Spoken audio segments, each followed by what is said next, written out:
has since been spent on administrative costs as in Appendix E. Remedial measures, Chair, we are saying that to ensure that funds received are utilized within the stipulated time. Chair, on the Appendix 3, which is community projects, on this one, Chair, we were queried on non-commissioning of the 14 projects, and on action taken, we wish to indicate that the 14 community projects have since been commissioned and handed over. Chair, on the appendix, it's supposed to be JK and not J. On remedial measures, management to ensure that community projects are completed and handed over on time. Appendix 4, Chair, is 2023 community projects, which is citing the progression. We had 20 approved projects. We implemented 11, 2 were in progress, and 7 were outstanding as at December 31st, 2023, Chair. And on action taken, we wish to indicate that management acknowledges the auditor's observation and wish to state that out of the 20 approved projects, 19 have since been completed and 1 is still ongoing and being implemented under force account after terminating the contract. Chair, on remedial measures, we are saying management to ensure that all projects are completed on time. Appendix 5 is on analysis, performance, youth, women, and community grants. Chair, on the action taken on this one, should I say, let me just go to the cause of query. Out of 177 application forms received, only 112 were approved because of approved because the other 65 applications did not meet the required criteria standards. Action taken, Chair, management acknowledges the observations of the auditors and wishes to state that more sensitization on the criteria standards for grant application is being done through CDF radio sensitization programs as well as community visitations by the officers of the council. Remedial measures, Chair, management will endeavor to ensure that the community is fully sensitized on grant applications. Appendix 6 is on change of projects without approval, and 7 cases were cited, Chair. On this one, Chair, we wish to indicate on action taken that the 7 cooperatives have been written to and cautioned of being blacklisted in future CDF programs. Further, we have written to the CDC committee not to be adjusting requested amounts by the beneficiaries, as this was making them divert from initial projects, as in Appendix O. On remedial measures, Chair, we are saying management to intensify its monitoring operations and technical appraisals. Our team will also intensify advice rendered to the CDC committee to mitigate change of the approved projects by the beneficiaries due to shortfalls on applied funds. On Appendix 8, Chair, it is a performance analysis on soft loans. And here, Chair, we are saying management has acknowledged the observation of our auditors and wish to state that more sensitization of CDF loan criteria standards are being done through the community radios and community visitation programs. On remedial measure, Chair, we will ensure to continue sensitizing the community on CDF loan requirements. On Appendix 9 is failure to recover loans, and amount, Chair, of 635,658 kwacha was cited, involving 6 recipients, Chair. On action taken, we wish to indicate that we acknowledge the observations and wish to state that we have since written reminders to the beneficiaries that are still owing, as in Appendix L, Chair. And remedial measures, we will continue to sensitize on the importance of adherence to the terms and conditions attached to loan agreements. On Appendix 10, Chair, we have an issue on secondary boarding, skills development, and bursaries.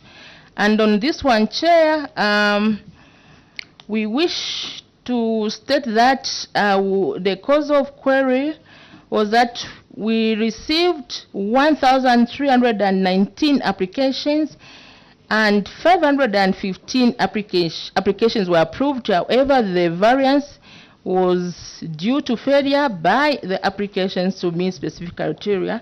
Chair, we wish to indicate that more sensitization on skills development criteria standards are being done through radio programs as well as community visitations. Chair, we also wish to indicate and assure the committee that sensitization, Chair, will continue on CDF skills development and more so on the criteria standards. Appendix 13 involves the analysis on performance of the desks. Chair, in the particular year, we intended to procure 2,000 desks, and at the time of audit, only 375 were delivered. We had undelivered number of 1,625. Chair, action taken. We acknowledge the observation of the auditors and wish to state that all the 1,625 desks, Chair, have since been delivered as in Appendix M. Remedial measure, Chair, will endeavor to ensure that all budgeted projects are procured and delivered within the given time. Appendix 14, Chair, involves delivery of substandard desks. That is, out of the 375, 24 desks were noted to be of substandard. Chair, wish to state on action taken that 24 substandard supplied desks have since been repaired as in Appendix N. On remedial measure, Chair, we will endeavor to ensure that all desks supplied to the Council meet required quality standards and specifications. Furthermore, Chair, we have continued to enforce the retention and defects liability period clauses of the contract conditions. On Appendix 16, Chair, involves failure to disburse funds. And I think this involves 18,000 kwacha. Chair, action taken. Management acknowledges the author's observation and wish to state that the 18,000 kwacha grant was rejected, has since been added to the 2025 grant beneficiaries and has since been disbursed, Chair. So on remedial measures, we wish to indicate that we endeavor to ensure that funds received are fully utilized and continue the liaison with the CDC committee on ensuring that beneficiaries are allocated full applied amounts of funds. In conclusion, Chair, I wish to assure the committee that the remedial measures that have been submitted to the committee will be implemented and reviewed for further improvement. I submit, Chair, and thank you very much. Thank you very much, Town Clerk, for that wonderful presentation. I'll ask Mangango, then Honorable Pavyuma, then Siavonga, in that order. Thank you so much, Chair. I think before we go any further, let's start with the first things first. Page 2.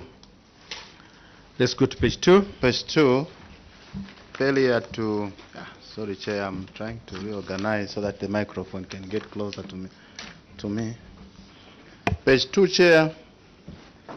Failure to operationalize health post. Chair, this health post was completed some time back. The contract was running between 4th of April to ending on the 11th of April to 4th of July 2023. And everything was done, Chair, up to December, somewhere there. But then, after it was completed, it was not operationalized. This health post, or ward, so to say, had no furniture. Now, my question is, why didn't you buy the furniture, even as the construction for the health post was going on? Because furniture was not also being constructed at the same site, but it was to be procured from shops. So you knew very well that this health post one day will be completed. On this particular day, we are supposed to commission it. And when you are commissioning, furniture is also supposed to be in that particular clinic, but there wasn't. So you were commissioning to who? You handed it over to who? Who was using it? The answer is nobody and nobody. In simple terms, this became a white elephant, Chair. So why didn't you buy the furniture in time, so that as you are handing it over or commissioning it, also furniture is in place? Maybe we start with that query, Chair. Thank you. Town Clerk. Thank you so much, Chair. I think we just want to indicate that we had noted that with most projects we were doing, there used to be a lapse in leaving out necessary equipment, or rather furniture, to ensure that the facility at the end of the day is fully operationalized. And Chair, going forward, I think we started ensuring that all projects that are done, be it schools, Chair, they will not be commissioned without necessary equipment and requisites like furniture. Chair, we just want to say it was merely an overlap on our part, Chair. Thank you. Thank you, Chair. Through you, even when you were confessing that it was an oversight on your side, why did you still have to wait for auditors to come and remind you to buy furniture for this health post? Because you should have realized even on your own that even as we are putting up this particular structure, there is need for furniture, and you just buy without a reminder. Why did you have to wait until auditors came all the way from wherever, Lusaka, to come and remind you in that particular council to buy furniture for the communities? Why did it have to take that long? And then, Chair, I believe even communities were complaining about this particular structure not working. Why didn't you also listen to the people and provide their structure for use? I support, Chair. I submit, Chair. Thank you, Town Clerk. Why did you take long until auditors came for you to, even then, you could not consider procurement of furniture? Thank you so much, Chair. I think we've attached the vouchers, the purchase orders, where we actually had it in mind, and Chair, we embarked on ensuring that this procurement commences. And so, Chair, I think even by the time the auditors were coming, Chair, it's true that this matter was already under discussion within our communities and within our district, Chair. So I hope you have picked lessons. Yes, Chair, very much. Honorable Mulunda. Yeah, it's just on the same.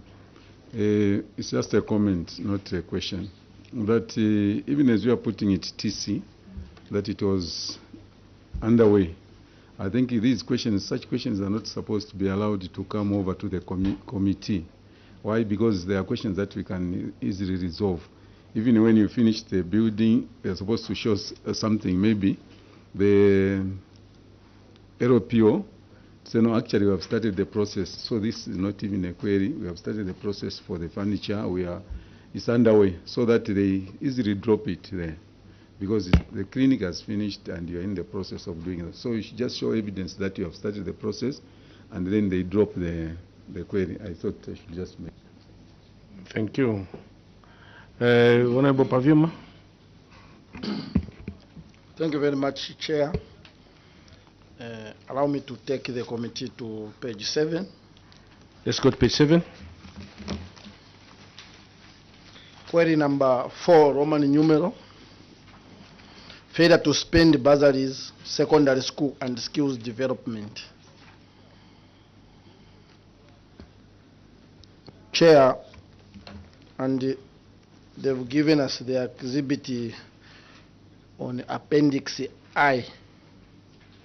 My concern here, Chair, I've checked most of the payment vouchers towards the skills development. They are in May, April, and March. Only for Rwansha, is it Rwansha Technical? Is the one that are appearing, I think 2 or 3 in February. So now, when you check, Chair, the dates, the month which the local authority paid meal allowances for these skills development students is almost when the school calendar is finishing, the semester is finishing. Others also are indicating that the semester is finished, they are on a holiday.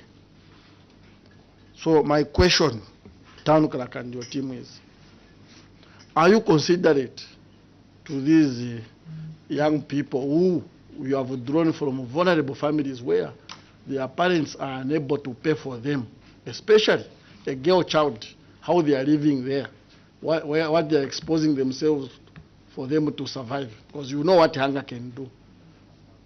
So why are you causing this serious and called for punishment in the midst of plenty? Because we have money in the account, and you choose to punish them by not paying them. Why that behavior? And where is the student head count register for these students to confirm that indeed they signed for these funds? Because the payment vouchers, all of them that you have exhibited here, they are not properly acquitted. The recipients have not pended their signature. Thank you very much, Chair. On the same? Yes. Okay. Thank you so much, Chair. Through you. TC, I would also like to ask, on the cause of query, failure to spend that amount. Now you are saying you are waiting for schools to submit their invoices. Why didn't you follow them up in the schools? Why didn't you go do head count, and then after head count, quickly you make the payment so that the money is used by schools? Why choose to punish schools and actually directly learners in such a manner? When you have a CDF vehicle, you can drive to the schools, you go and do head count and do everything needed, you come back and pay them off there and then. Actually, Honorable, the reason here is that they are saying that they couldn't spend this money, 3-point-something million, because colleges and schools had not given them invoices as a basis for payment. So the issue is, you have students, pupils, whose parents cannot afford for them. They have this privilege and chance to be sponsored under CDF. They are ready, they have applied, but because you, as an institution, you have not received invoices from school, so you cannot pay. Honorable Paviuma has said, you are not paying those where students have already reported because you are waiting for invoices. So the questions from the two honorable members is that, can you substantiate the reason for non-payment or failing to spend money given to you, subjecting the girl child and the boy child to beggars in order to survive? Why have you neglected your duty? Thank you so much, Chair. Well observed, but allow me to ask the Director of Planning to just come in on this one. Chair, thank you. Planner. Thank you very much, Chair, for that question.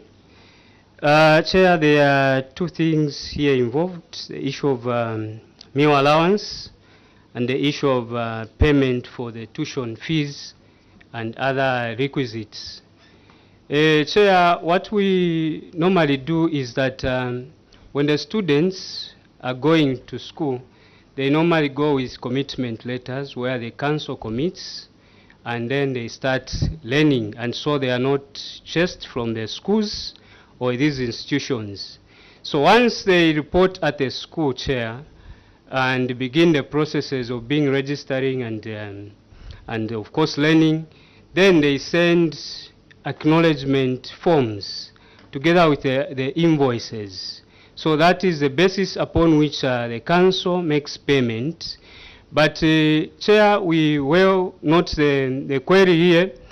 The delay normally arises from the fact that most of the, would say the higher institutions with demand for CDF students, they delay in sending these invoices, especially the notable ones here in Lusaka, could be on the Copper Belt. But you find that the smaller institutions, normally we don't have any challenges. Of course, Chair, we do make follow-ups on these institutions, and of course, we, at some point when we are beginning, we had that leeway to ensure that we make almost like head count in this institution to see who is present, but that proved to be costly to the councils countrywide, and so what we normally do is as a random check to check on who has come in and who has reported.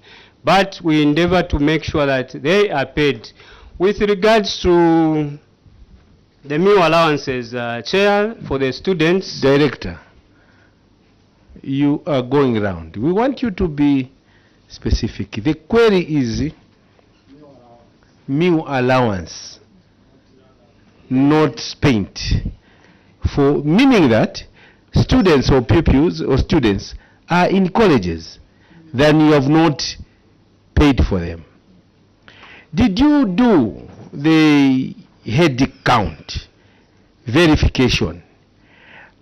For us here as a committee, when we look at 2023, we look at January to December. Correct?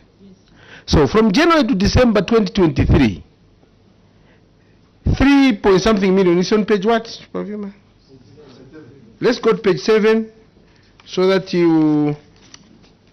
we are moving together. Page 7, failure to spend 3,155,171 on secondary school and skills development despite being approved was due to the delay in responding by schools in submitting invoices supported by signed schedules by the students or learners. I've seen here you have come with a socio-economic planner and yourself as a planner. How did you fail? You have sent the children. How did you expect them to, did you expect them to survive? You take them to colleges, and this money has been outstanding in your accounts from January to December. And you were audited in 2024, and I presume after May, somewhere. That's why most of the Copper Belt councils were audited. And even at that date, 5 to 6 months into 2024, this money was still sitting in your accounts as unspent, and the children were taken to schools. Why did you pay? Because you were waiting for colleges and schools to send to you DPO and your council town clerk invoices. As long as they don't come to bring invoices to your doorstep, you cannot release this money. Is that what you are telling the people of Chililabombwe and this committee? Thank you, Chair. Allow me to just straight away speak to the issue of meal allowances. Chair, the delay is well acknowledged and the observation by the auditors. But however, what delayed the council or the institution is that it's a mode of payment. Students were asked to open their accounts in which these monies could be transferred in. And as we speak, Chair, right now students receive these meal allowances through their bank accounts. All of them have opened their accounts, Chair. I submit. Chair. Honorable Pavyuma. Thank you very much, Chair. Chair, your witness should know that I've got 100% information on what is obtaining. Yes, they have opened accounts, but that has not mitigated late payment. You send this money to institutions, and the evidence is here through the payment vouchers. For the institutions, for example, let me bring in Notec because I'm in talks with them always. When you send money, late, maybe a week or 2 weeks before closure, Notec will give them even a week after closing. Or if they are quick, after 1 week, and they will deduct a 75 kwacha. I'm sure for you to have reached that 5, you've been in a college. You know what 75 kwacha can do even in this. The whole month vegetables you are buying. They are deducting. Why don't you send it direct to the accounts? You as a local authority, because those children we send there, they are us, our responsibility as members of parliament. You, the local authority, who is our secretariat in the CDFC. Why don't we manage that, since those people, they have got account numbers, and send it direct so that you avoid that process? Why don't you take that route? And the other route that you are taking, which law supports that? Because I'm very privy to the CDF Act, also the guidelines. I've not seen any clause directing or giving instructions to use the other mode. Thank you very much, Chair. DPO. DP. Thank you very much, Chair. As for Chililabombwe, we have a different scenario. We normally pay direct to the students who are involved. We don't pay to the school. Chair, evidence. Can you refer to the evidence, Honorable? Honorable Pavyuma. Dr. Mwanza, your mic is on. Switch off. Chair, there is no evidence in this document. This is what we have exhibited. I've not seen any document where a student has signed off as receiving a new allowance. Your mic. Chair, I'm saying the evidence exhibited here, this volume. This is the volume. There is no document where a student has signed indicating that they are receiving a meal allowance. No single document where a student. That's why I was asking for student head count register to show that. And the danger with that one, you may be paying ghost students because you don't verify. You'll be sending money to students who have abandoned school. So you don't come and just give responses for the purpose of answering or avoiding further queries on the issues. DP Director Planning and your team, you are not doing a good job. You cannot keep 3 million. And when the government wants to check how much money is still being unutilized, this is what accounts for the burn rate. When they come up with the burn rate, they check the number that is still sitting in your accounts. And if you're keeping 3 million, you add to that chief's palaces, you add to that real money, you have huge sums of money. And tomorrow, if you want to ask for money for community projects, they will say first use the money that you're still keeping in your accounts. And yet we are not doing a correct thing. Honorable Pavyuma. Chair, since the government was giving this CDF, they wanted to be a game changer. And those are the pronouncements everywhere. So maybe your witness, can they demonstrate how CDF, with such a behavior, how CDF will be a game changer in Chililabombwe when they are giving such punishment? Maybe let them demonstrate. Maybe we can learn 1 or 2 things from them. because the people are giving, they need results in terms of changing the game. Town clerk, how do you explain, when you look at the CDF accounts, you have 3 million unspent. These are bursaries. Not that the students are not coming up. They are there, they want to go to college, but you are not giving them monies for their meals. How do you explain that? Thank you so much, Chair. Observations have been noted. Chair, we wish to indicate that, especially on lunch allowances, I think the major gist was on the mode of facilitating these lunch allowances. I think there were many questions. Do we pay to students directly? Do we pay to institutions? Do we buy them food through food providers?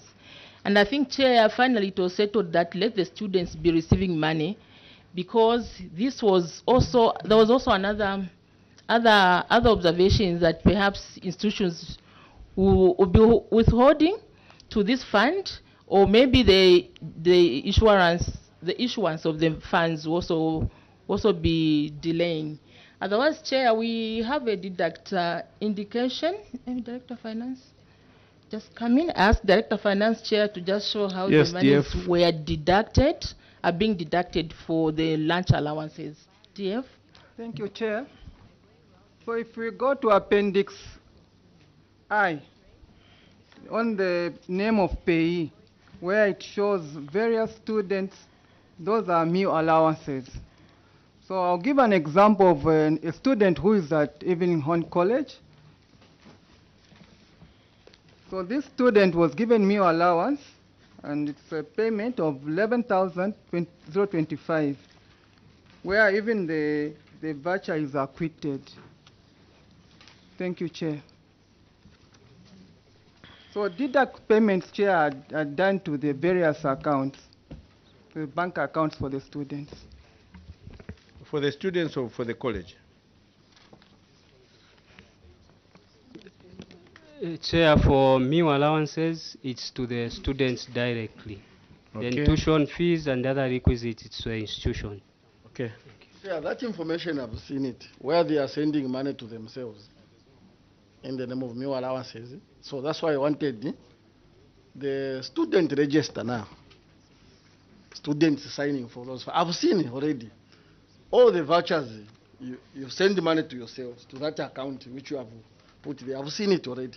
But I needed that extra information now, confirming that these students now have received, I've checked everything. You have just sending money to yourselves. Now I wanted the one indicating students. Honorable, what do you mean sending money to themselves? There is that account they are going for meal allowances. So on the voucher and the memo, I've seen a memo and the voucher. The voucher is supported by a memo where they have an account. So when they are sending, they will say meal allowances. That's what they are saying on the payment vouchers. Can we sample payment vouchers? Are they on appendix what? Anywhere you open, you find there are plenty. There are plenty. That's why one of my first question was, where is the student register? Because I wanted that thing now to be supported, or even a bank statement showing now those students they've received. Also, it's not there to show individual students now they've received. So that is the information that is supported. So this, what they've exhibited, this document, the payment is not supported. But with their documents internally, is supported by a memo. But externally, for the student register and the bank statements are not there. So it's just showing their side, which is as good as getting the information on the phone, co-chair, like the way you're objecting. Yeah. Why I've become interested is when the Honorable Pavyuma has a town clerk. May I have your attention? If you want to caucus, we can give you some time. But I wanted to sample a payment voucher. And I want the attention of the Minister of Law Government. Honorable, Mr. Kazinga, I've sampled a payment voucher, TC Director of Finance. And for me, Mr. Kazinga, and all the stakeholders in this committee, if we want to bring order in the local government, we should standardize some of these accountable documents. Mr. Kazinga, if you look at Appendix F, you are representing the ministry.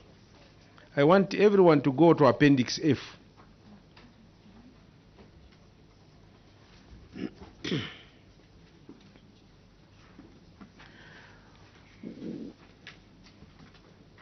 Appendix F, the first payment voucher, has always been observed by Honorable Kalobo.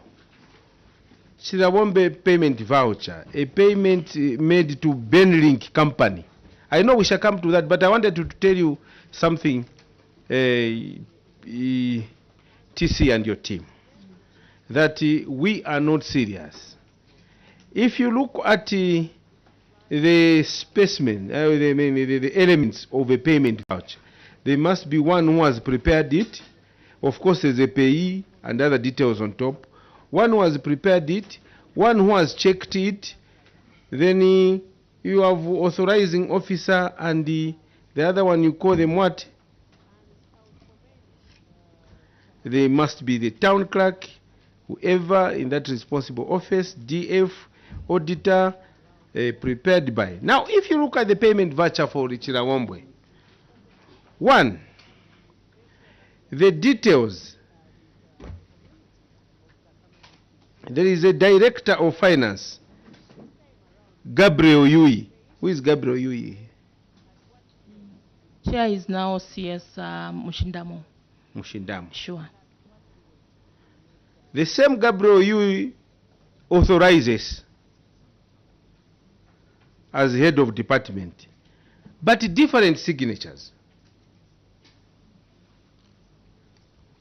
Here, Gabriel Yui as director of finance, the other space for Gabriel Yui, and a payment voucher cannot have a typed date. If you look at the dates, same dates or typed.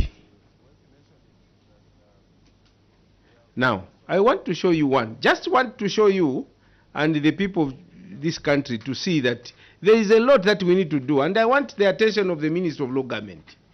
If this is the way, town clerk, you yourself can be here as the authorizing officer and the approval, but different signatures. What seriousness are you showing us? If it is you, Sombo, you should be at one space. Auditor should be one space. And sometimes these payment vouchers are assigned on different days. You cannot have a typed date engraved in all the vouchers, typed everything. You know that this is not authentic. This is not real. Now, I want to show you one, because Honorable Pavyuma said something. I got attracted. There is a payment voucher to collision blast investment, 94,191. Of course, all of them have not been acquitted. Again, Gabriel Yui as the Director of Finance, and Gabriel Yui authorization by head of department. He's a head of department again, Director of Finance. Different signatures. From this signature, the first one on this payment voucher for Gabriel Yui, again here it has changed. Are you there? So, what has happened to local government to go to these levels that you can do whatever you want to do? And how do you trust that, how do we trust that these documents that you bring here and what you're doing is correct? TC, what has gone wrong? And what sanctions do we have for such? Where is the provincial government officer? Standards must be there. Even when you look at completion certificates, the Minister of Local Government can guide you. This is a standard completion, but you choose to do your own things. You can come up with any document as long as Chililabombwe, you are coming for CDF, you prepare a document to answer CDF, whether it is accepted or not. That can be defined or termed as anarchy. These are public resources, TC. You are sending money to students. You are saying you are sending money. How do we know that you are paying the students? So I just wanted to inform this committee that we interrogate these reports once we get them. We are not making accusations. We are just sympathizing with the powers who mean well to this country, to Chililabombwe. Here are the resources. But are the resources going to the students and pupils that are supposed to benefit? Then you have a payment system. You tailor your own for Chililabombwe. Each council can come up with their own. Where have the systems gone wrong? What has happened? So I just wanted to show you. I will show you more as we go on. Honorable members, different question. Dr. Mwanza, then Honorable Mrunda. Thank you, Chair. We go to page 20.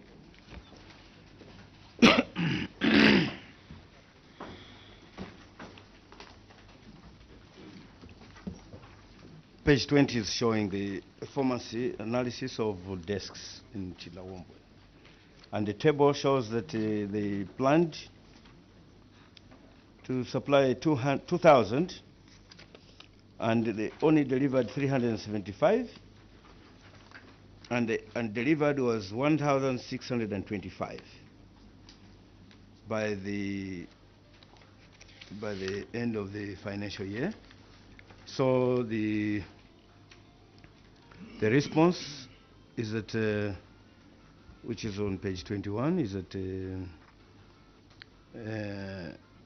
the delivered desks were as a result of the supplier failing to source kilned hardwood timber for desks, worktops, and sitters.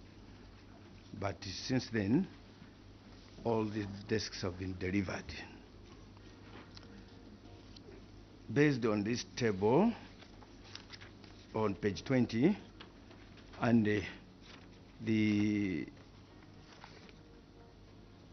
and then we go to Appendix F, which is showing the balance of desks to be delivered. If we go to Appendix F, it is accounting for the unspent funds. So I extracted the part for desks, and I find that the total amount is 2,600,000 kwacha. This amount I can extract it from Appendix F. So Appendix F, you would have, it's a ledger which is showing desks as well as other capital projects. For example, are we on Appendix F? Yeah, so like the first page, unspent funds for community projects. So like the first supplier, Benlink, supply of school desks for Kamenza Secondary School, and the total amount is 150,000. The second one, Beshab, supply of 100 desks to Chililabombwe Primary Secondary School, 150,000. So I extracted just the amounts. I did not look at the quantities, because certain descriptions you don't describe the quantities that the supplier supplied. So the total amount here is 2,600,000 kwacha, which does not speak to the amount which is on page 20 in your submission. On page 20, you are saying the cost of undelivered desks was 2,437,500 kwacha. So there's a budget overrun of 162,000 kwacha 500.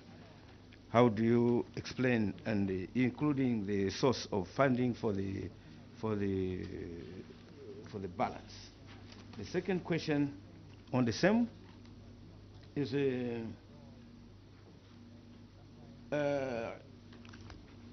this list of suppliers, there were 22 contracts altogether. Out of 22 contracts,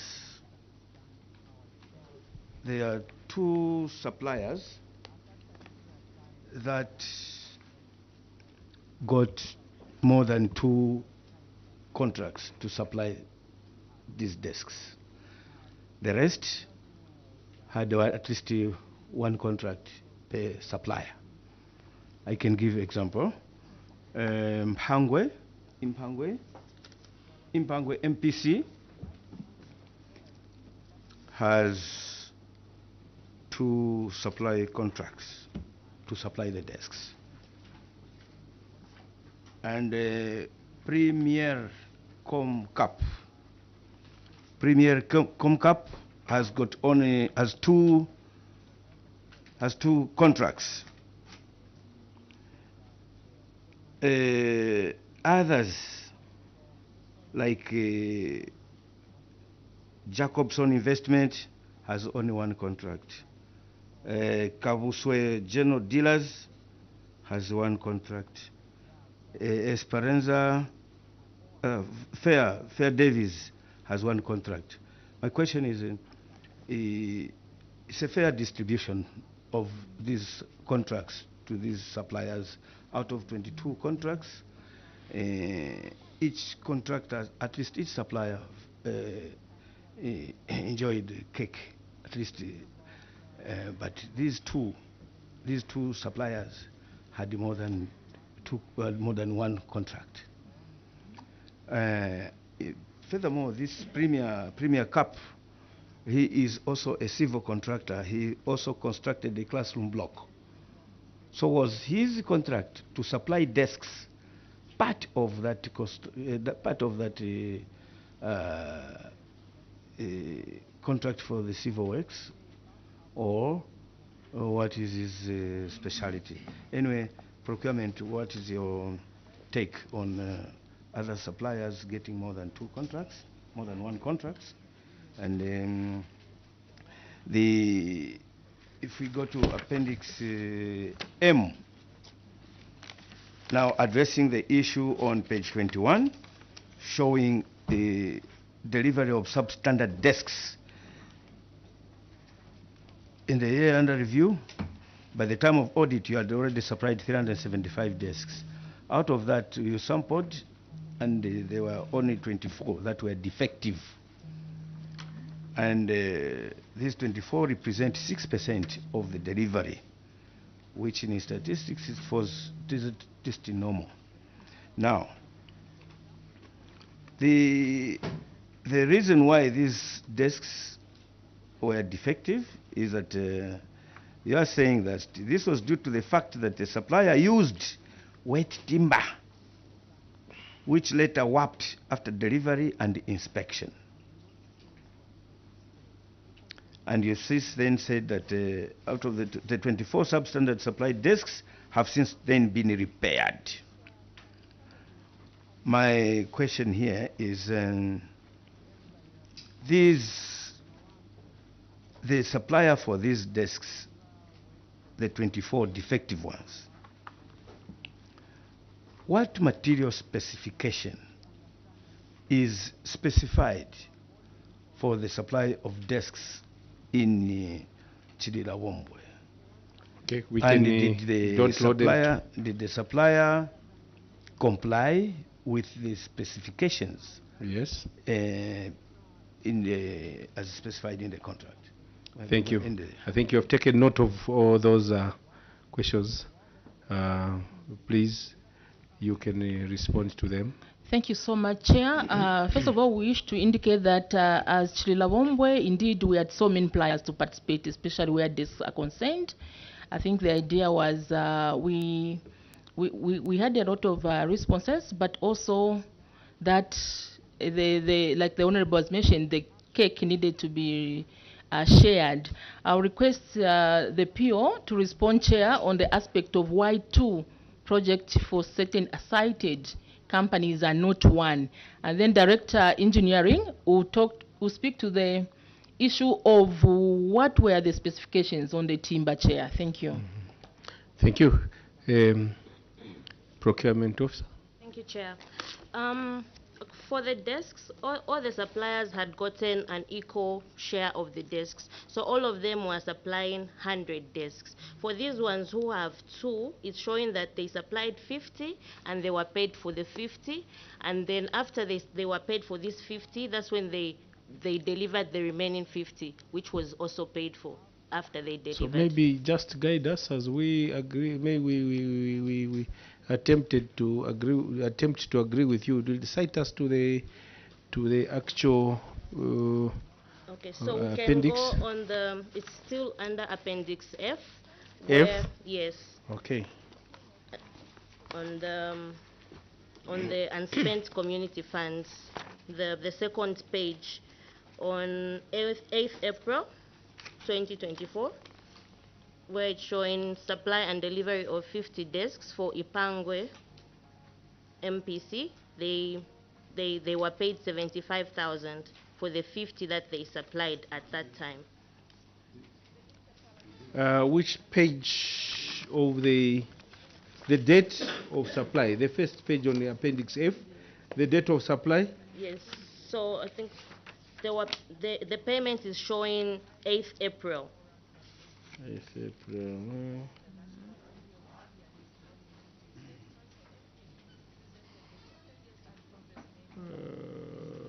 The second page, just after Appendix F.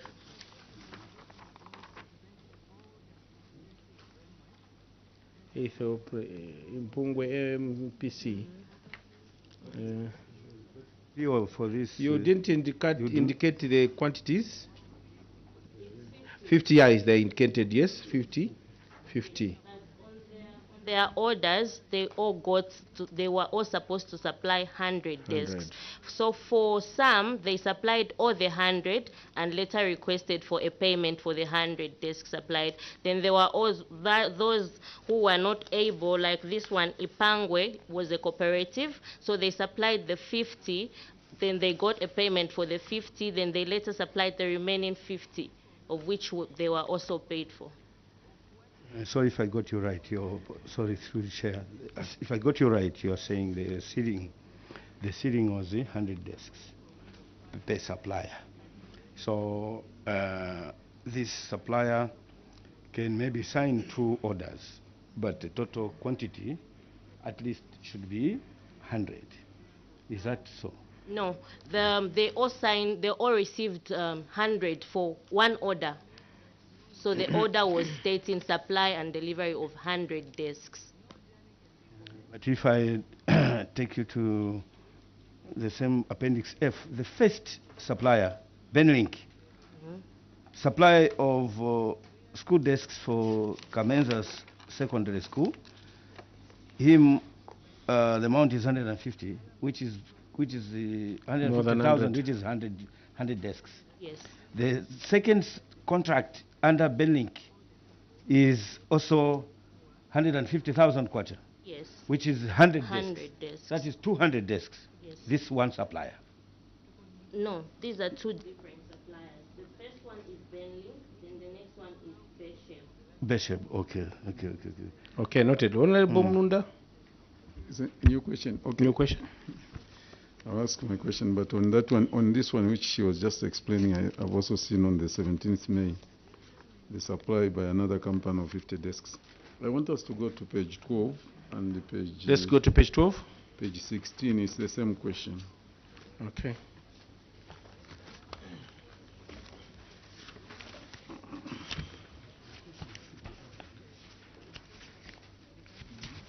Page 12, TC on the unspent, Appendix 2.1, unspent funds, community projects.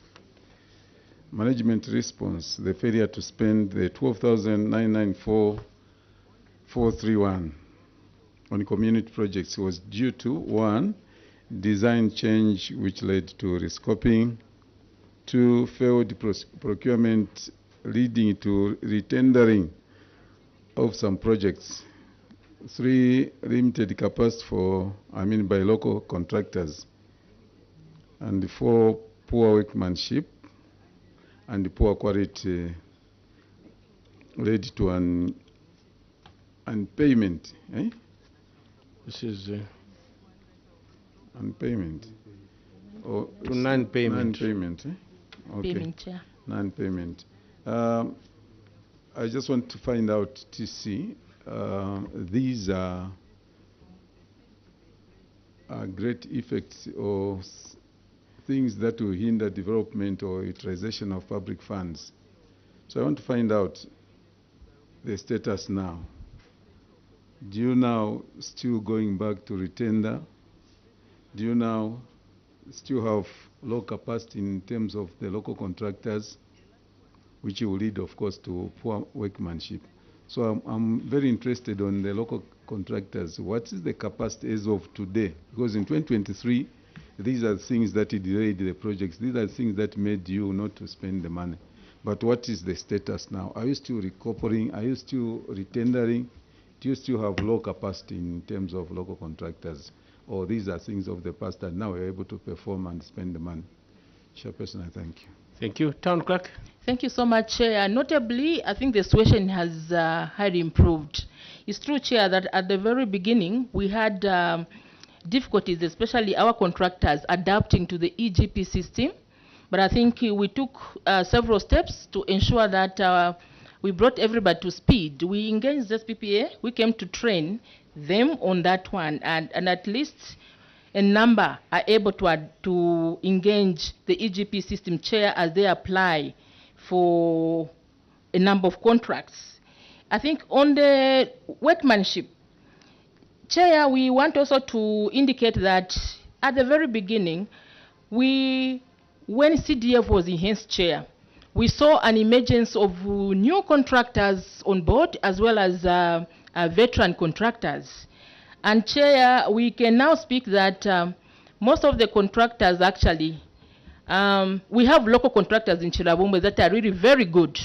And those, Chair, we are actually profiling them, and that we have still a pocket of contractors that still have challenges in terms of workmanship. But generally, Chair, we just want to indicate that there's been a big improvement, both on adapting to EGP system as well as to the workmanship, Chair, because we have been able to sieve and also to profile. So, Chair, I think with time, our people are adapting.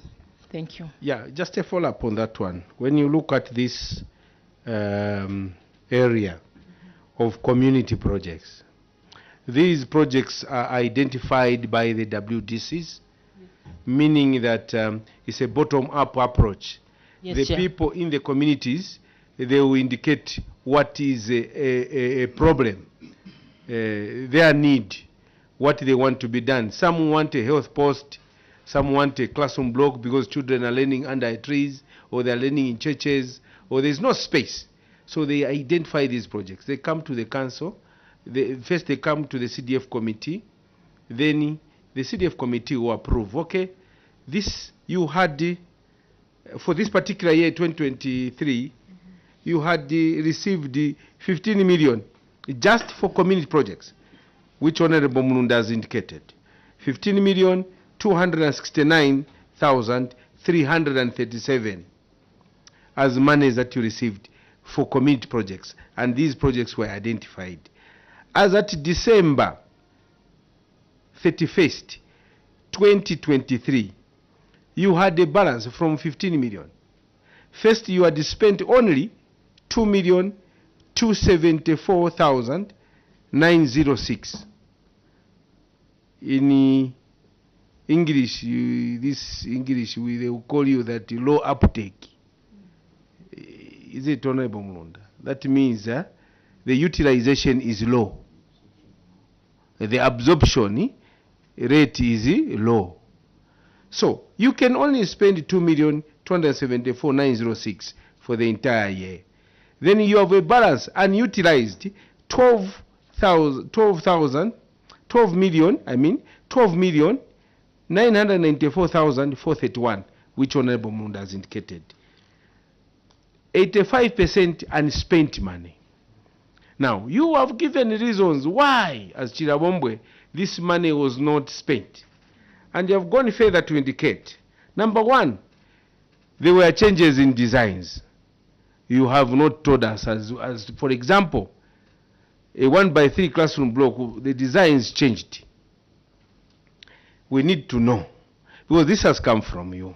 So that the people of Chililabombwe, they should know that, oh, that delay is because the headmaster or the people at that particular school or the health center, they changed the designs. Then number two, other reason is you failed the procurement leading to retendering of some projects. This is becoming a common issue.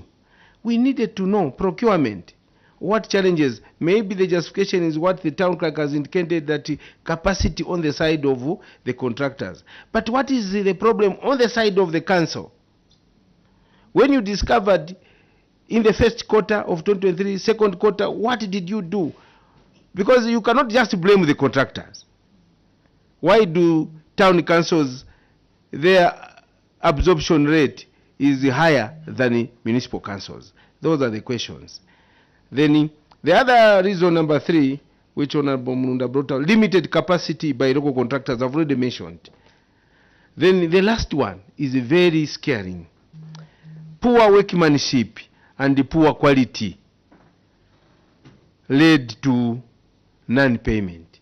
The few contractors who were favored to take up these, who managed to go through the EGP tendering system, and they were contracted, they exhibited the poor workmanship and the poor quality of projects, which made the council, in some instances, not pay for the projects. Do you have, and which are the one case that you had in Chililabombwe that affected this? Because it's a cost.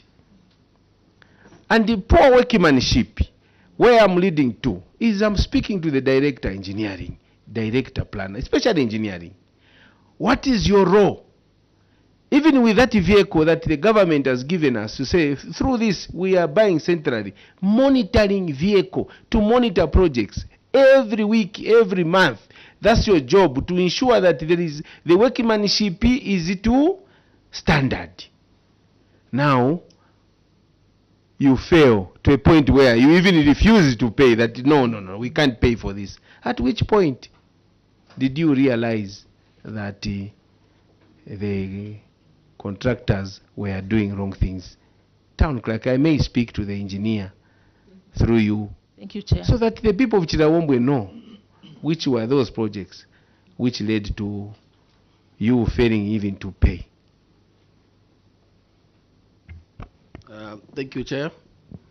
In terms of quality, and just to answer the question, what is the role that we've done? And probably I'll speak to some of the measures that we've taken to improve or to take into consideration our observation, and also try to capacity build the local contractors that we're having.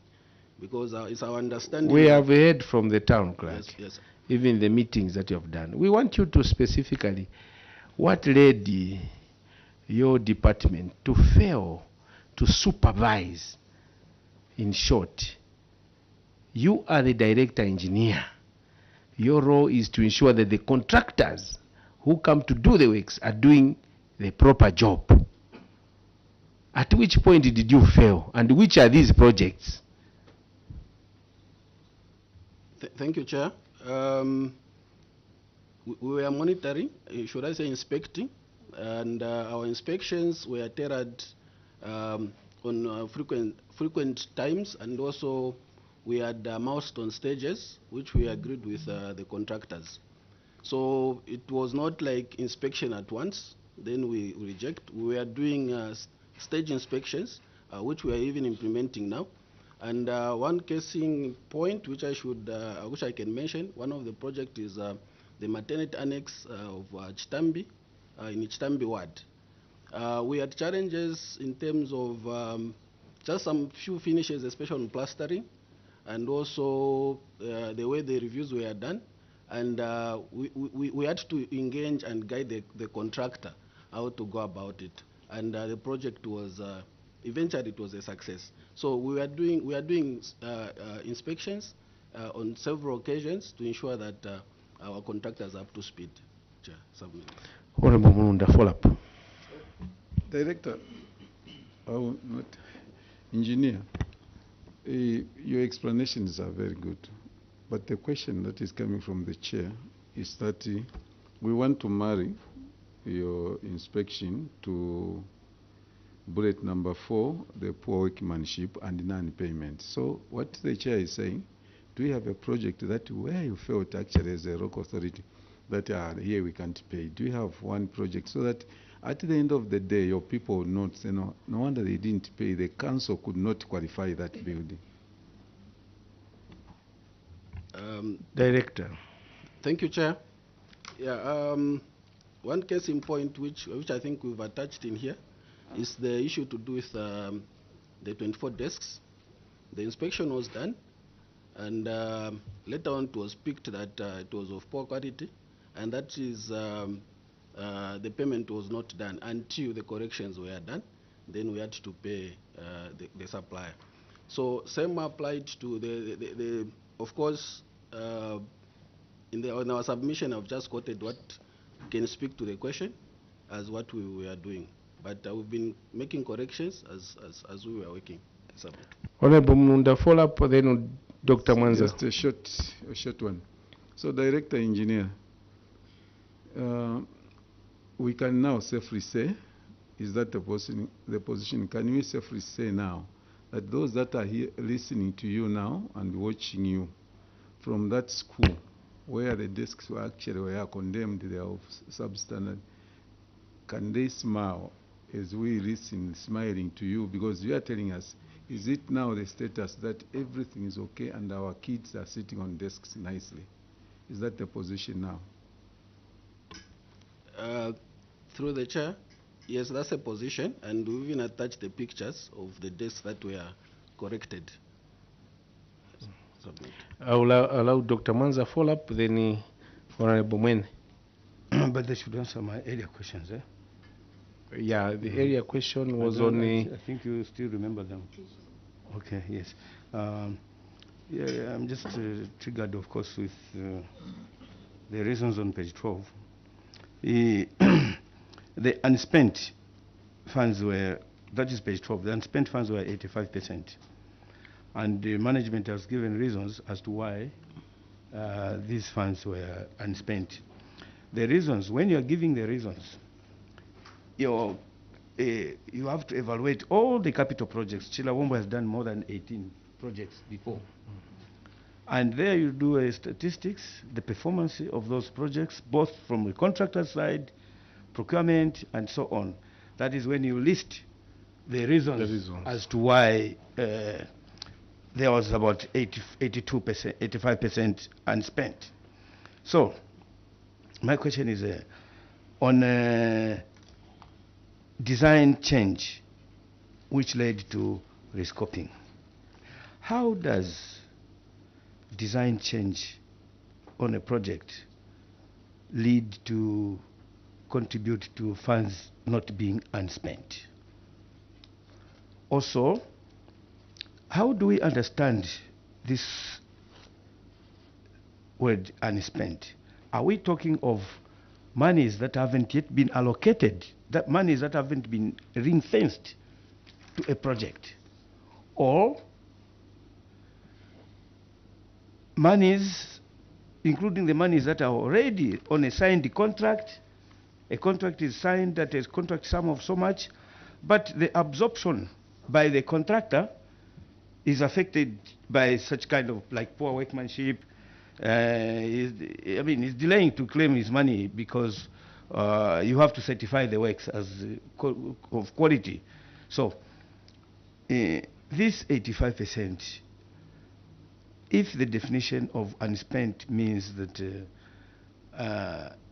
uncommitted funds, then the design change would not contribute to the unspent, because the design change happens on a contract that is already signed for, and a contractor is on site, and you observe certain unfavorable conditions that are not befitting the design, so you change the design to suit the site condition.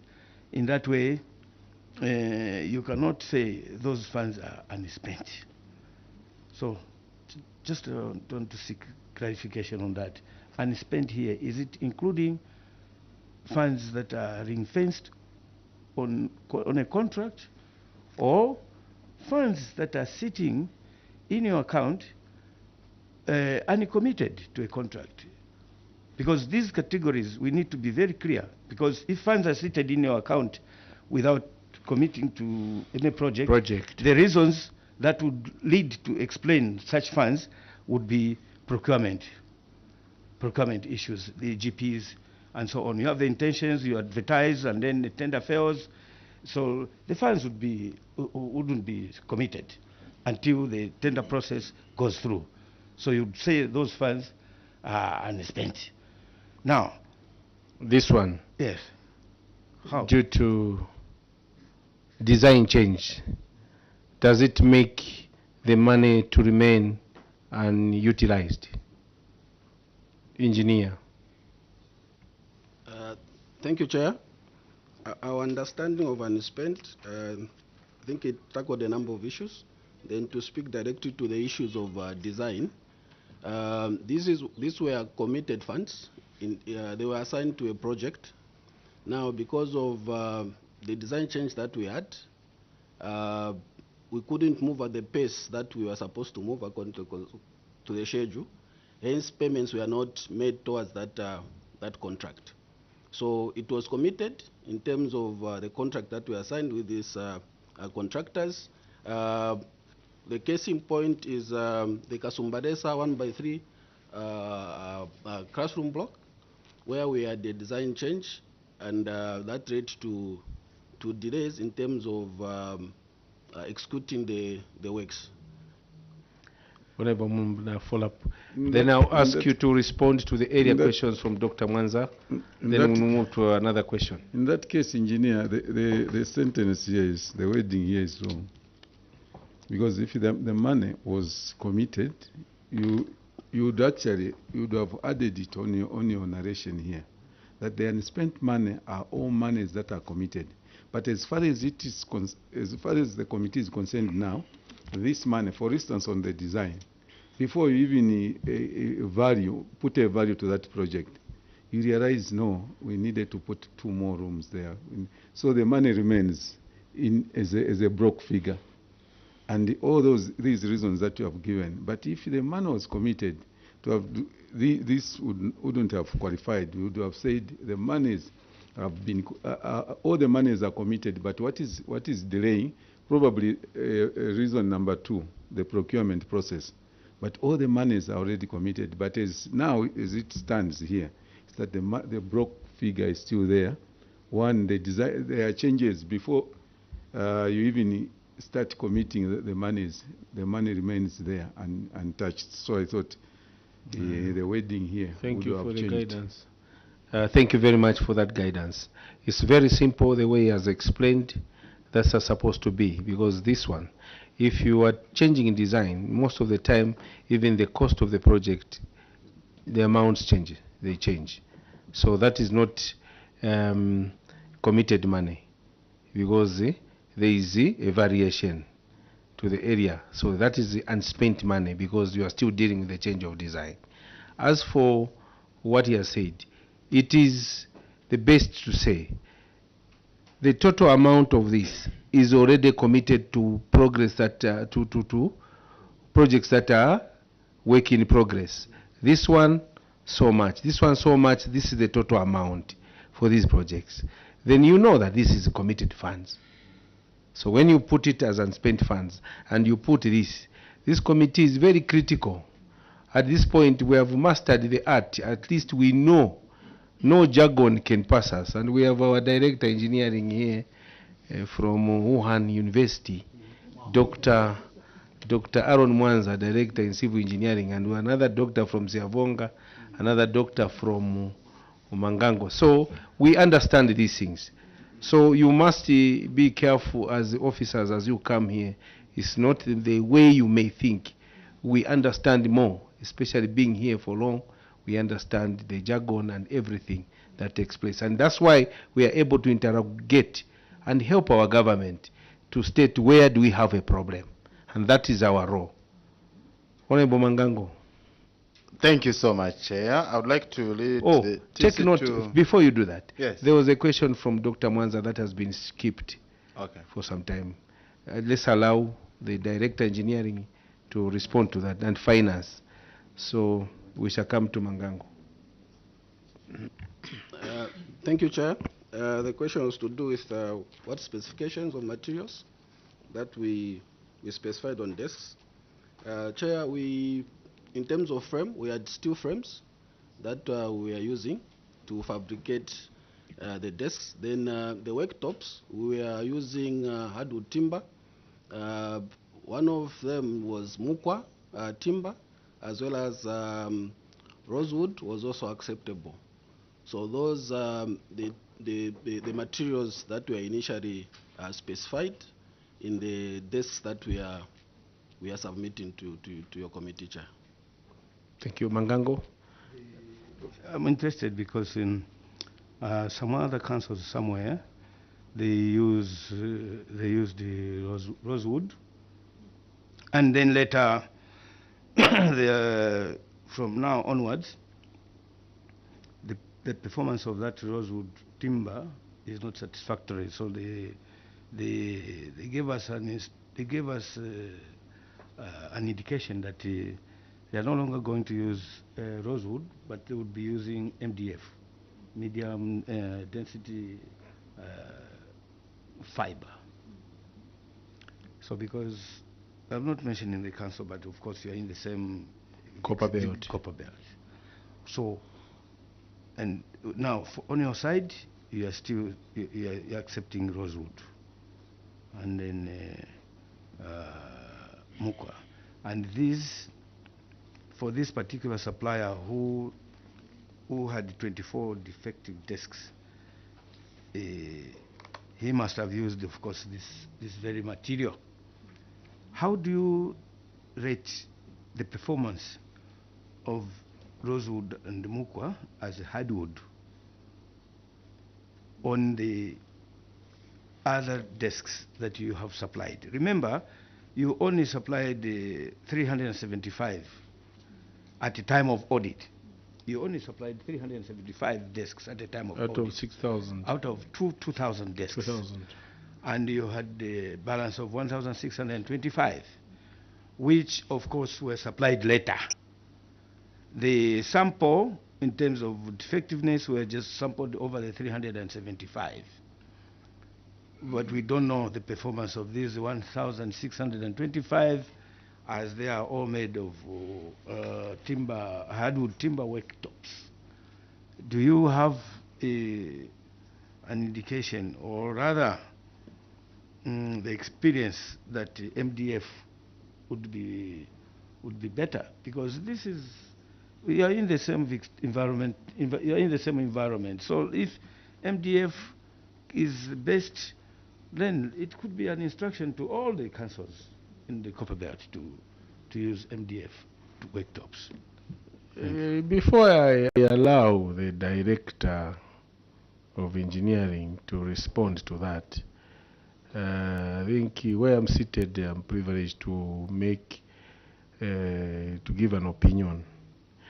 When we go to these shops and the government buy all the furniture, even ourselves, it's either we are buying timber, which is a mukwa, or made of rosewood.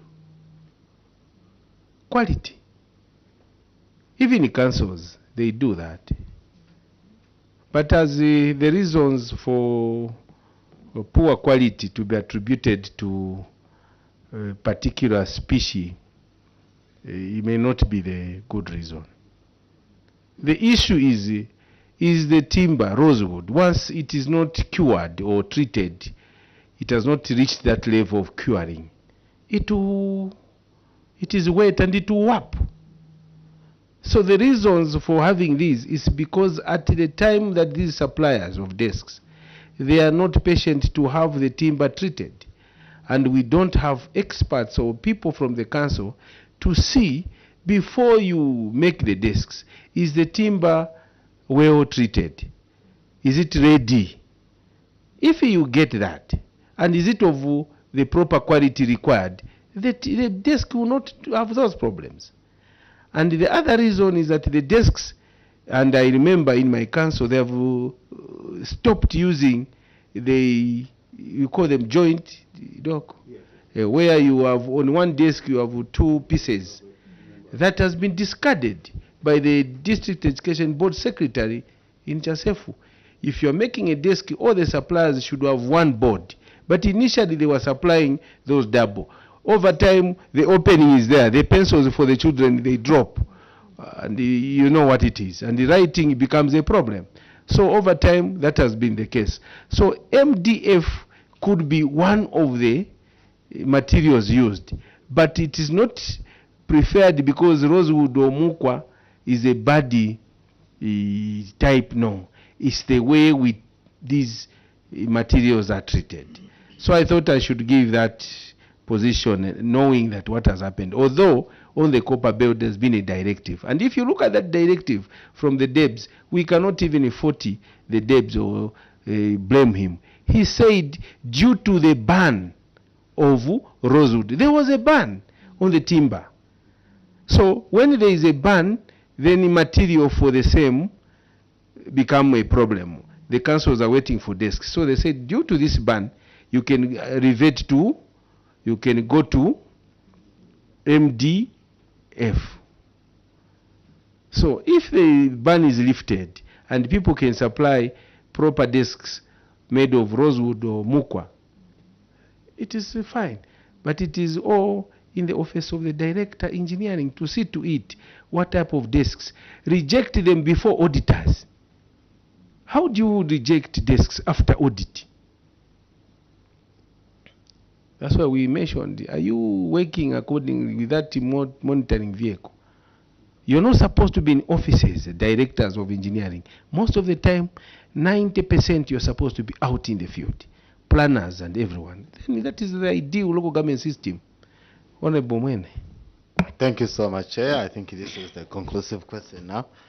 Page 60.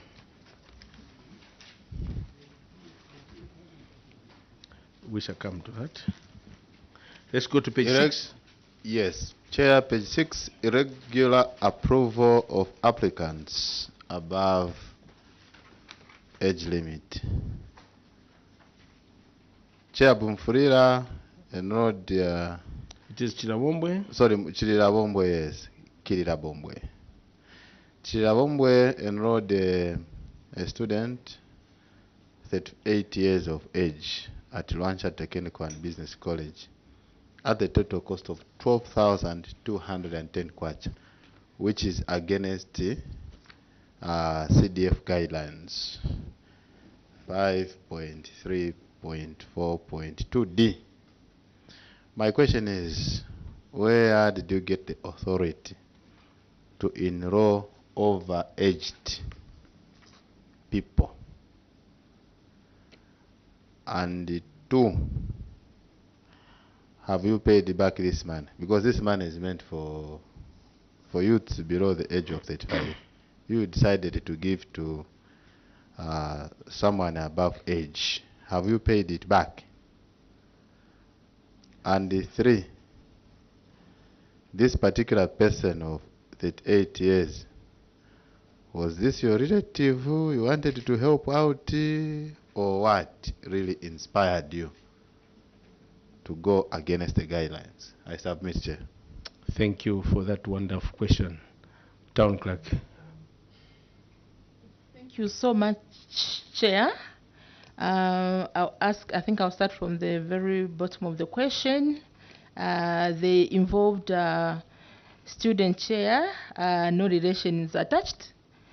And that chair, the funds have not yet been paid back. The student chair indeed was picked. He was a sponsored chair. I think there was no authority that was done. And chair, I think this one, it was really, like we've indicated, it was just a mishap on our part, chair. This person was not supposed to be funded. Maybe I'll request Director Planning to just come in and down. Planner. Thank you, Chair.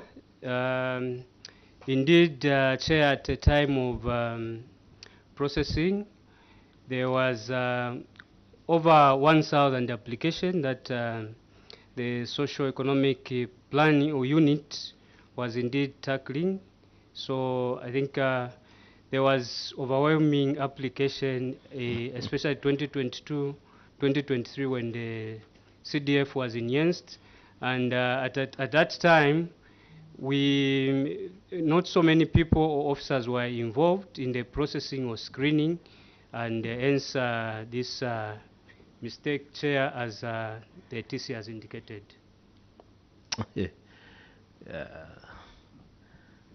Planner. The Honorable. Thank you so much. Chair, if you remember very well, we had a similar situation from Eastern Province of a particular council that sponsored a NES. And that council was made to pay back.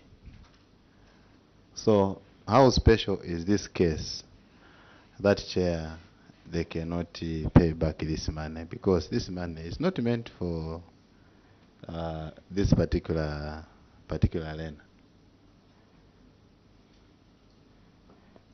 Your mic. Yes, Chair, I submit. Thank you. Town Clerk. It's quite disappointing to learn from what the planner is saying.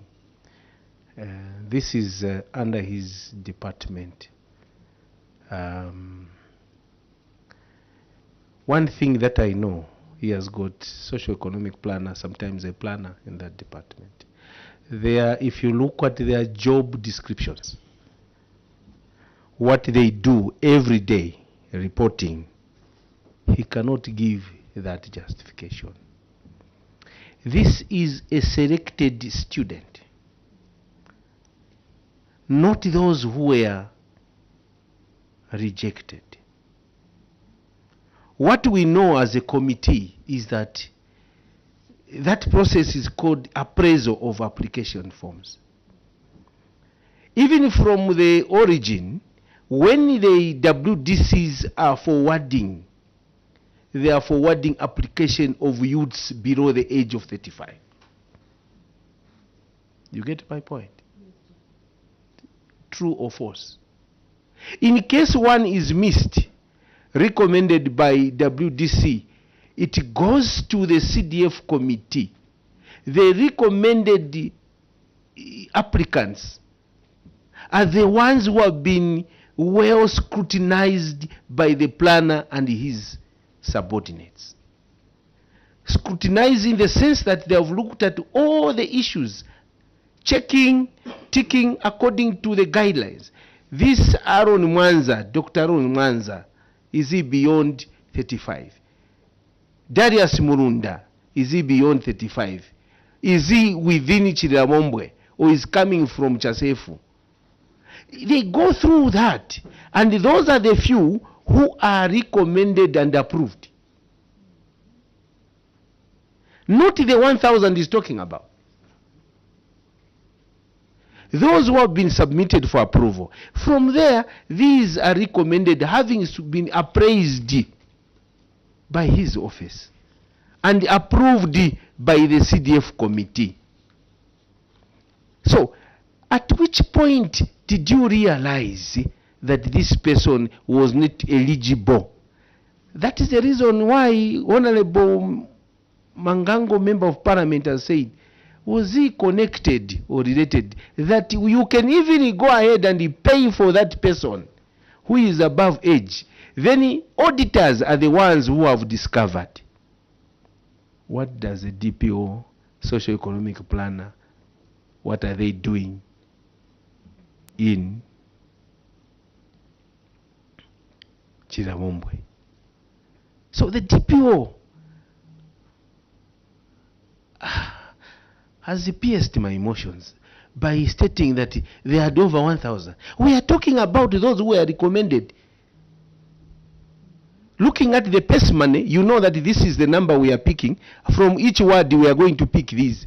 Those who have picked from the over 1,000, 2,000, or 10,000, you have to analyze them. So his response, I want him to withdraw that. Then I will allow Honorable Mulunda and to say that. I've told you that we are aware, we are members of parliament, we know the process. So you cannot come here and mislead this committee because you have failed to do your job, planner. It's not fair. You are not helping this government. You cannot pay for someone who's overaged when the guidelines are very straight. Honorable Mulunda. Chair, Hold on. Honorable Mulunda. Chairperson, I could see your emotions almost lifting you up from your chair. Let me save your chair. I saw the reason that they have indicated there on the action taken, that they are overwhelmed. Maybe chair, to comfort you, we just want to hear from town clerk. What steps have we taken to recover this money so that the chair can be cooled down? Thank you. Thank you so much, Chair. Apologies for that response, Chair. Indeed, there's no justification to this, Chair. We can just indicate to the House Chair that we'll do what we can to have the money reimbursed, Chair. And the applicant chair, or rather the student chair, will be engaged to pay back the money. Thank you, Chair. We are comforted. Yes, my Chair. emotions are now down. I don't like people who want to mislead the nation that, my office is overwhelmed when they are abrogating the guidelines. But planner. Chair, I sincerely apologize for that and withdraw the statement. You're welcome. A different question? The same one, Chair, just summarizing. No, since we... There is no... just a minute, Chair. There is no time frame for the recovery of this money. If this money was misappropriated in 2023, and this is 2025, the question to the TC is, when is the deadline for the recovery of this money? Time frame needs to be kept in lieu of. I submit, Chair. Before she responds, I have another one that is speaking to the same. Honorable members, open page...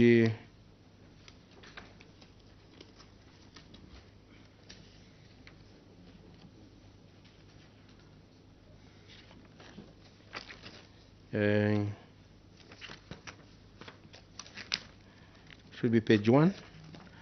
Is it page 2? No, it's just a minute. Town clerk. Unsupported grant payments, youth, women, and community empowerment grants. On page 3. I'll read the title, Town Clerk and your team planner, be alert. Unsupported grant payments, youth, women, and community empowerment grants. I'll take you direct to page 4, paragraph number 2. It says, contrary to the guidelines, 23 cooperatives were issued grants in amounts totaling 483,480 kwacha without completing the required application forms. In addition, 36 cooperatives, clubs and associations and organized groups were paid amounts totaling 725,000 kwacha. I will repeat, 725,000 kwacha, without supporting documents such as bank account details, certificate of incorporation, and the proposals, among others.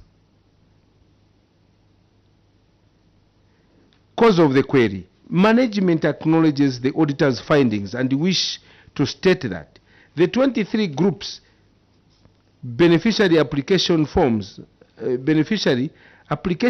were filed in a different box file that could not be traced during the time of audit.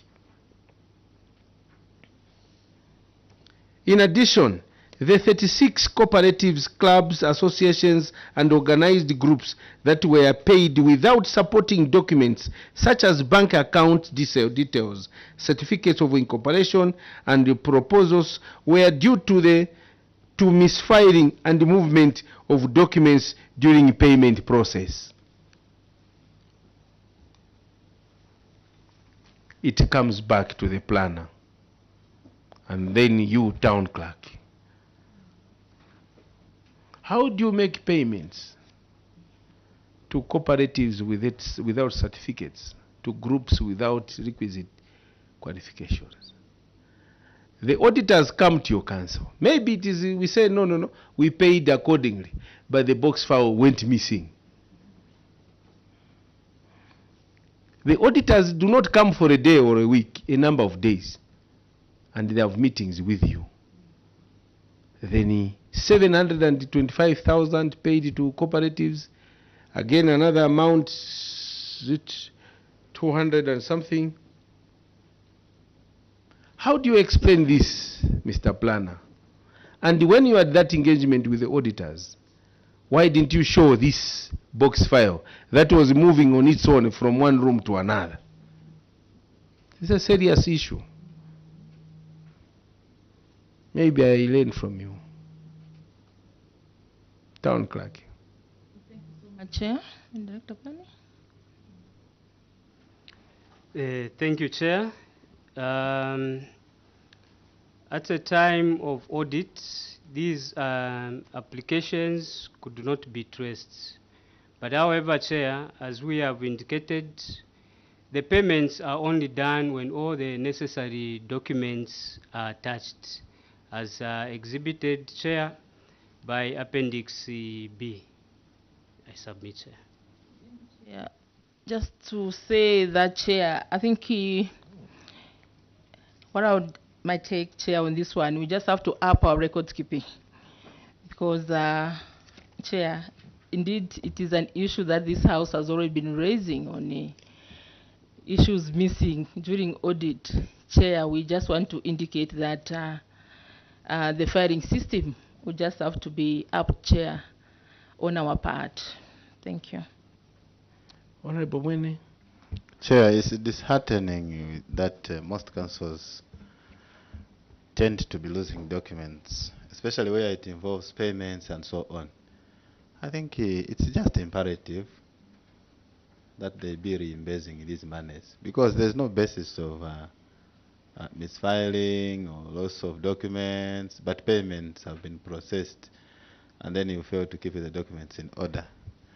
This is total negligence to its extent, because even where they are supposed to scrutinize, this should learn, the other councils should learn from this, and from now onwards, issues that will involve such kind of financial loss of documents regarding finances, it's just as easy as reimbursing. It ends there, because this is negligence that the councils are portraying. The councils cannot state that they are overwhelmed with work, and then the councils should surrender maybe CDF to say, okay, we are failing to manage CDF because the work is too much. Maybe we hand over to another ministry or to another government department, because we cannot keep on going on and on discussing about missing documents, misappropriation of funds, and so on and so forth. So, Chair, I submit that maybe from now onwards, such kind of issues, councils should be paying back. That way they will be very responsible enough. Keep the documents, make sure the documents are provided and they are kept in safe places. Even when auditors come, documents must be found. Documents cannot miss when auditors come. And yet before that, immediately after documents are found. If they miss when auditors are there, then it means the documents were literally not there. They cannot be availed here. In simple terms, councils should be paying back, and from their pockets. That's the only way councils can learn. I submit, Chair, on a serious note, because we have been dealing with such financial matters for a long period of time. I think the committee is being taken for granted and the auditors are being taken for granted, no actions, nothing. But when they are made to dip into their pockets for them to be careful and deal with financial documents seriously, that's when they will pay particular attention. I submit, Chair. Thank you. That is one of the submissions that people are thinking, because they're saying you councils have failed. But how true is it? The council is the main institution that should drive development, and this government has done that. If it's a personal issues, me, I've not hidden. I do my personal analysis, and I've got this diary. I write individuals whom I feel are found wanting in particular councils. Maybe we should deal with it, getting rid of some of you who are not ready to work, because you cannot have a documents disappear, then they reappear after audit. That means they're not authentic. As we wind up, I showed you the vouchers. The vouchers, those are suspect documents. So what the committee is saying, all these documents are not authentic. Wherever a Mr. Yui is, if he has been promoted, would have loved him to be here. And whoever was uttering or signing on behalf of Mr. Yui, different signatures on the payment vouchers, that person must be held accountable. You cannot be doing this. The fear in the council worker has gone where? You cannot be doctoring documents, bringing them as evidence. You cannot do that. If you are failing to do on daily, every hour in that office, doing the correct thing, a payment voucher will come. We are paying this supplier. Let the auditor, substantive auditor, whoever, or assistant, to sign. Make sure all the attachments are there. Then it goes to the other person, authorized, and the town clerk or responsible officer signs. All the documents are there, and filed and put in the cabinet. That document will be found by the auditors.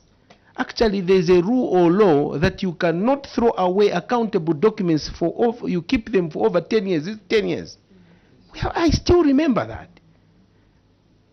But you, a file for 1 year, a document, nowadays in local government, it can't stand in the council even for 1 week. It is gone. Where has the system gone? All these you are seeing. As we don't come there, it is the auditors who tell us this is what has happened. From here, we're not going to have anything. You go back doing the same wrong things. So in conclusion, I want to state that this is a bad report. I can cite page after page, but I'm doing an analysis. I want to see by the end of the day what I'm thinking, that there is laissez-faire and deliberate frustrating government or CDF programs or government programs, especially from cities and municipal councils. I'm going to stand firm. I will have these reports to say, in that council, look at the smaller councils. Maybe we recommend for a certain period, take officers from these town councils. Moreover, you have the same qualifications. Get these from town councils who are performing very well for a period of 6 months or 1 year. Take them to city councils or municipal councils. We see. Because some of the people have taken, if you're a town clerk, you cannot be demoted. I'm happy the commission is doing that. And if you're a planner in a city council, you cannot work in a town council, they should transfer you to the remotest so that you can start from there and start coming back. Because you cannot understand this.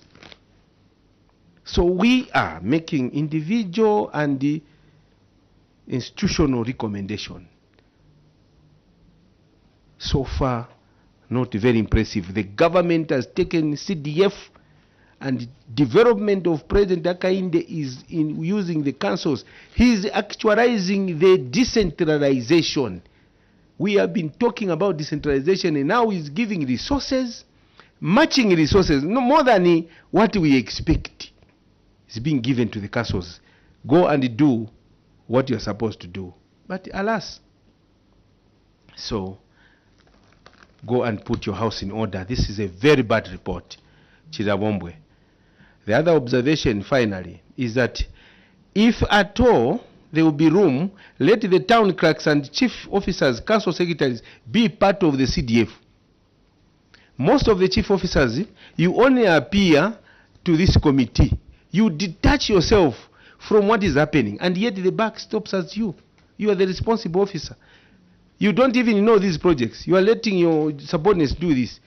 So the moment we amend the law, maybe we suggest that you should also be part of that. Director engineering, you don't supervise these projects.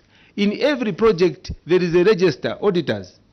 When these people, before they come, engineers, they should be sign in a register. Per project, there's a register that you have visited. If we pick for Chililabombwe, we will not see even your signature, but your subordinates. Why? There is no allowance. And yet you are employed to do that. If you introduce an allowance, you will be the first ones, even your subordinates will not be there. Town clerk, those who go to supervise, especially directors of engineering, to check the register every day. There is that vehicle. You will not find their signature. These engineers, they are in offices instead of, and they are attending workshops. So, engineer, I want to appeal to you. Tell your colleagues, start monitoring this. This is huge sums of money given to us. The people of Chililabombwe, they want to see quality projects and services. With that said, town clerk, I would like to withdraw the immunity that was earlier given to you. From now on, you are on your own. Each one of you, you have a take home. Pick lessons from this. We are making individual recommendations and general recommendations. So with that said, the immunity is withdrawn. We wish you well as you go back to Chililabombwe. Thank you so much, Chair, and for the wise counsel, we are grateful. Thank you.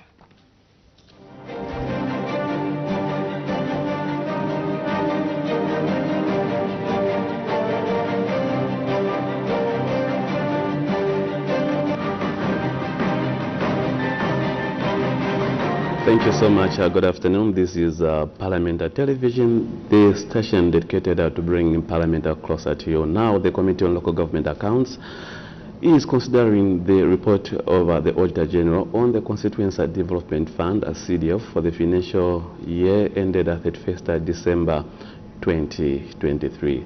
Now, today, 7th of April 2025, the committee has 3 witnesses. Early in the morning, we did see Luansha Municipal Council appearing before the committee, and in the afternoon, we just had Chililabombwe Town Council appearing before the committee. Still to come, we expect the committee to receive submissions from Mpongwe Town Council. So we urge you to stay glued right here on Parliament Television. Good afternoon. We take a break and we'll be back on the flip side.